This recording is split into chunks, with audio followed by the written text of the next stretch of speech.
आपण बदलापूर मेल कोणत्याही मुलाला मुलीला काही ओळखीचे कौटुंबिक असे बाहेरचे परिचित अपरिचित लोक बऱ्याच काही शाळा सुरू होताना त्यांच्यावर ज्यांचे लक्ष नजर किंवा जास्त काही असते त्या मुलांना आपलंसं करून त्यांच्यावर जे काही म्हणजे अत्याचार म्हणा किंवा लाडीगोडीने जास्त त्यांना कुरवाळून त्यांच्याशी अंगमस्ती वगैरे झटापटी सारखे काही करून त्यांना आपलंसं केलं जातं।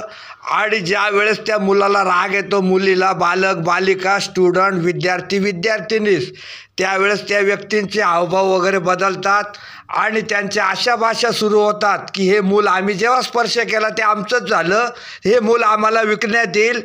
त्यावेळेस बरेच प्रकार झालेले मराठी शाळांमध्ये। मराठी शाळा त्यामुळे बंद कराव्या लागल्या आहेत की ते मूल ज्याने स्पर्श केला, विकृत खेळ केलेला आहे, त्या व्यक्तींच्या कुटुंबाला ते विकत दिलं जावं आणि तो कसा बसा ते मूल मुलगी किंवा बालक बालिका लहानाची मोठी वेठ बिगार तत्सम करून बरेच काही असे काही बालक बालिका, स्टुडंट, विद्यार्थिनी यांच्याशी अतिशय विकृत चाळे केल्यानंतर ते जेव्हा मनोरुग्ण झाले तेव्हा त्यांना अशा प्रकारे विधी न्यायिक संघर्षग्रस्त असे ठरवले गेले।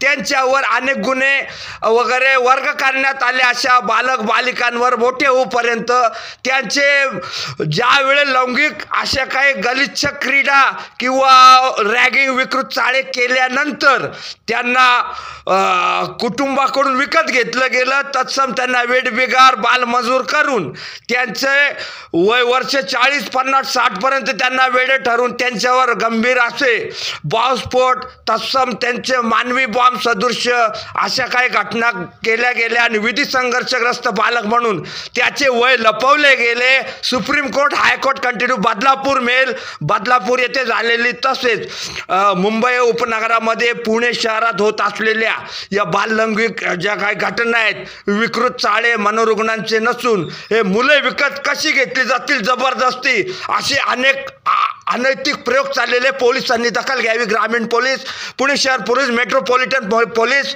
दिल्ली पोलीस कंटिन्यू, जुन्नर शहर, जुन्नर पोलीस ठाणे, Junnar police station, sub Junnar court continue, Pune MCOCA court continue.